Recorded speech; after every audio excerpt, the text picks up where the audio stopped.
Hello everyone, আজকে আমি একটা প্রশ্নপত্র নিয়ে তোমাদের সঙ্গে আলোচনা করব। Radharani Vidyamandir girls high school, যেটা আমাদের বলাগড়ে, সেখানকার ফার্স্ট ইউনিট টেস্টের পরিবেশ এবং বিজ্ঞানের প্রশ্নপত্রটা নিয়ে আজকে আমি তোমাদের সঙ্গে আলোচনা করব। সিজিএস পদ্ধতিতে তাপের একক হলো ক্যালোরি, আর এসআই পদ্ধতিতে হচ্ছে জুল। পরমাণুর নিস্তড়িত কণাটি হলো নিউট্রন। সাধারণ হাইড্রোজেন পরমাণুতে শুধুমাত্র নিউট্রন থাকে না। ফারেনহাইট স্কেলে জলের হিমাঙ্ক হচ্ছে 32 ডিগ্রি ফারেনহাইট, আর যদি সেলসিয়াস স্কেল হতো তাহলে লিখতাম 0 ডিগ্রি সেলসিয়াস।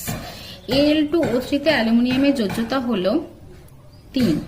চুনা পাথরের সংকেত CaCO3, ক্যালসিয়াম কার্বনেট। তারপর বরফ গলনের লিনতাপ 80 ক্যালোরি পার গ্রাম বলতে কি বোঝো? বরফ গলনের লিনতাপ 80 ক্যালোরি পার গ্রাম বলতে বোঝায় 0 ডিগ্রি সেলসিয়াস উষ্ণতায় 1 গ্রাম বরফকে 1 গ্রাম জলে পরিণত করতে 80 ক্যালোরি তাপের প্রয়োজন। 4 ডিগ্রি সেলসিয়াস কত ডিগ্রি ফারেনহাইটের সমান তা বার করে দেখো। অলরেডি আমি তোমাদের সঙ্গে এটা আলোচনা করেছি, আমার আগের ভিডিওতে আছে, আমি তোমাদেরকে লিঙ্ক দিয়ে দেবো। সমতা বিধান করো, সমতা বিধানের লিঙ্ক আমি দিয়ে দেবো তোমাদেরকে এই ভিডিওতে। রাসায়নিক সমীকরণ কাকে বলে? কোনো রাসায়নিক বিক্রিয়াকে যখন আমরা সমীকরণের আকারে প্রকাশ করি তাকে বলা হয় রাসায়নিক সমীকরণ। প্রতিস্থাপন বিক্রিয়ার উদাহরণ দাও। প্রতিস্থাপন বিক্রিয়াও আমি তোমাদেরকে বলেছি, যেখানে মূলকগুলো একে অপরকে প্রতিস্থাপিত করে, সেটা হচ্ছে প্রতিস্থাপন বিক্রিয়া। Fe প্লাস CuSO4 FeSO4 সমান Cu।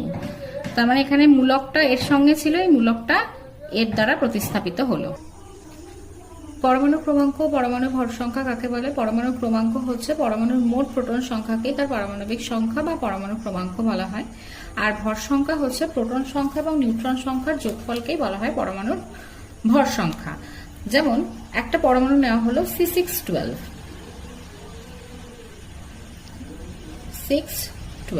তাহলে এর প্রোটন সংখ্যা কত হবে? এইটাকে বলা হয় প্রোটন সংখ্যা বা পারমাণবিক সংখ্যা, সেটা হচ্ছে 6। আর ভর সংখ্যা হচ্ছে এই ওপরের অংশটা, অর্থাৎ প্রোটন সংখ্যা প্লাস নিউট্রন সংখ্যার যোগফলকেই বলা হয় ভর সংখ্যা, এবং এই ভর সংখ্যাটা হচ্ছে পরমাণুর নিউক্লিয়াসে অবস্থান করে।